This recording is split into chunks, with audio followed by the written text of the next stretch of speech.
আসসালামু আলাইকুম প্রিয় দর্শক। আজকের এই গল্পটি শুধু একটি সাধারণ কাহিনী নয়, বরং এমন একটি বাস্তব শিক্ষা যা আমাদের জীবনের প্রতিটি কঠিন মুহূর্তে আলো দেখাতে পারে। তাই অনুরোধ রইল, ভিডিওটি শেষ পর্যন্ত অবশ্যই দেখবেন। একটি নিরিবিলি গ্রামে বাস করত এক দরিদ্র যুবক। তার নাম ছিল হাবিব। ছোটবেলায় সে তার বাবা মাকে হারিয়েছিল। পৃথিবীতে তার জন্য কেউ ছিল না, না কোনো আত্মীয়, না কোনো বন্ধু যে তার কষ্ট বুঝবে। ছোট্ট একটি ভাঙা ঘরে সে একাই বসবাস করত। ঝড় বাদল, বৃষ্টি, রোদ সবকিছুর সাথেই যেন তার লড়াই ছিল প্রতিদিনের। জীবন তার জন্য কখনো সহজ ছিল না। প্রতিদিন সকালে ঘুম থেকে উঠে সে কাজের খোঁজে বের হতো। কখনো ইট বহন করত, কখনো ক্ষেতের কাজ করত, আবার কখনো পুরো দিন ঘুরেও কোনো কাজ পেত না। অনেক দিন এমন গেছে যখন সে এক ফোঁটা খাবার ছাড়াই রাত কাটিয়েছে। ক্ষুধায় পেট জ্বলত, চোখে অন্ধকার নেমে আসত, তবুও তার মুখে কোনো অভিযোগ ছিল না। কারণ তার একটি শক্তি ছিল, আল্লাহর ওপর অটুট বিশ্বাস।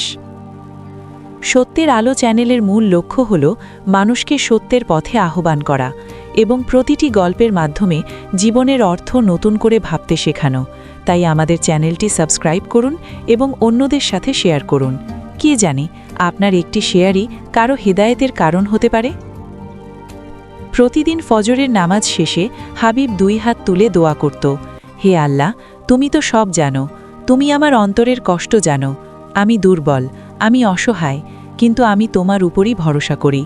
তুমি আমাকে এমন পথ দেখাও যেখানে আমি তোমার সন্তুষ্টি অর্জন করতে পারি।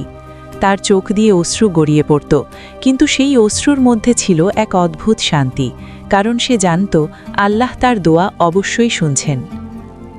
একদিন হাবিব সিদ্ধান্ত নিল সে পাশের বড় শহরে যাবে কাজের খোঁজে।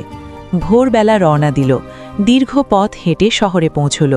সারা দিন সে কাজের জন্য এদিক সেদিক ঘুরল, দোকানে দোকানে গেল, মানুষের কাছে অনুরোধ করল, আমাকে একটু কাজ দিন, কিন্তু কেউ তাকে কাজ দিল না। সূর্য ডুবে গেল, আকাশ অন্ধকার হয়ে এলো, শহরের আলো জ্বলতে শুরু করল, কিন্তু হাবিবের জীবনে যেন অন্ধকারই নেমে এলো। পকেটে একটিও টাকা নেই, পেটে প্রচণ্ড ক্ষুধা, শরীর ক্লান্ত। অবশেষে সে একটি মসজিদের সামনে এসে বসে পড়ল। ভেতর থেকে কোরআনের তেলাওয়াত এসে আসছিল। সেই সুমধুর আওয়াজ তার ক্লান্ত হৃদয়ে এক অদ্ভুত প্রশান্তি এনে দিল। সে চোখ বন্ধ করে শুনতে লাগল। তার মনে হল এই শব্দ যেন সরাসরি তার হৃদয়ে নেমে যাচ্ছে। সে ধীরে ধীরে বলল, হে আল্লাহ, আমি হেরে যাইনি, আমি শুধু ক্লান্ত, তুমি আমাকে সাহায্য করো। ঠিক তখনই মসজিদ থেকে এক বৃদ্ধ লোক বের হলেন। তিনি হাবিবকে লক্ষ্য করলেন, কাছে এসে জিজ্ঞেস করলেন, বাবা, তুমি এখানে একা বসে আছো কেন? হাবিব মাথা নিচু করে তার সব কথা খুলে বলল, তার দুঃখ, তার অভাব, তার সংগ্রাম। বৃদ্ধ লোকটি কিছুক্ষণ চুপ করে থাকলেন, তারপর শান্তভাবে বললেন, তুমি কি আল্লাহর ওপর ভরসা করো? হাবিব দৃঢ় কণ্ঠে উত্তর দিল, জি, আমি শুধু আল্লাহর উপরই ভরসা করি। বৃদ্ধ লোকটি মৃদু হাসলেন। সেই হাসিতে ছিল মমতা আর রহমতের ছোঁয়া। তিনি বললেন, তাহলে আজ থেকে তুমি একা নও, চলো, আমার সাথে চলো। তিনি হাবিবকে নিজের বাড়িতে নিয়ে গেলেন, তাকে ভালো করে খেতে দিলেন। বহুদিন পর পেট ভরে খাবার খেয়ে হাবিবের চোখে পানি চলে এলো। সে ভাবতে লাগল, এটাই কি আমার দোয়ার জবাব?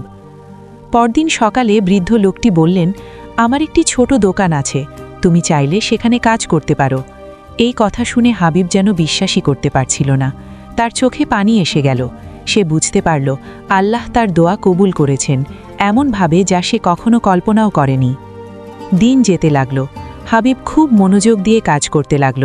সে কখনো প্রতারণা করত না, কখনো মিথ্যা বলত না। তার সততা, পরিশ্রম আর ভালো ব্যবহার সবাইকে মুগ্ধ করল। ক্রেতারা তার উপর ভরসা করতে শুরু করল। বৃদ্ধ লোকটি তাকে নিজের সন্তানের মতো ভালোবাসতে লাগলেন। ধীরে ধীরে সমস্ত দোকানের দায়িত্ব হাবিবের উপর তুলে দিলেন। কিন্তু একদিন হঠাৎ সব কিছু বদলে গেল। বৃদ্ধ লোকটি গুরুতর অসুস্থ হয়ে পড়লেন। শয্যাসী অবস্থায় তিনি হাবিবকে কাছে ডাকলেন। কাঁপা কণ্ঠে বললেন, বাবা, আমি সারা জীবন অনেক মানুষ দেখেছি, কিন্তু তোমার মতো সৎ আর বিশ্বাসী কাউকে পাইনি। আমি চাই আমার সব কিছু তোমার হাতে থাকুক। এই কথা শুনে হাবিব স্তব্ধ হয়ে গেল। তার চোখ দিয়ে অশ্রু ঝরতে লাগল। সে বলল, আপনি আমার জন্য যা করেছেন সেটাই অনেক। কিছুদিন পর বৃদ্ধ লোকটি দুনিয়া ছেড়ে চলে গেলেন। হাবিব একা হয়ে গেল। কিন্তু এবার সে আগের মতো অসহায় ছিল না।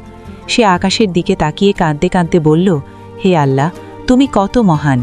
তুমি আমাকে এমনভাবে সাহায্য করেছ যা আমি কখনো কল্পনাও করতে পারিনি। প্রিয় দর্শক, এই গল্প আমাদের একটি গভীর শিক্ষা দেয় যে যখন আমরা সত্যিকারভাবে আল্লাহর উপর ভরসা করি, তখন তিনি আমাদের এমন জায়গা থেকে সাহায্য করেন যেখান থেকে আমরা কখনো কল্পনাও করতে পারি না। কষ্ট যত বড়ই হোক, আল্লাহর রহমত তার থেকেও অনেক বড়। তাই জীবনের কঠিন সময়ে হতাশ হবেন না। আল্লাহকে ডাকুন, বিশ্বাস রাখুন, দেখবেন একদিন সব কিছু বদলে যাবে।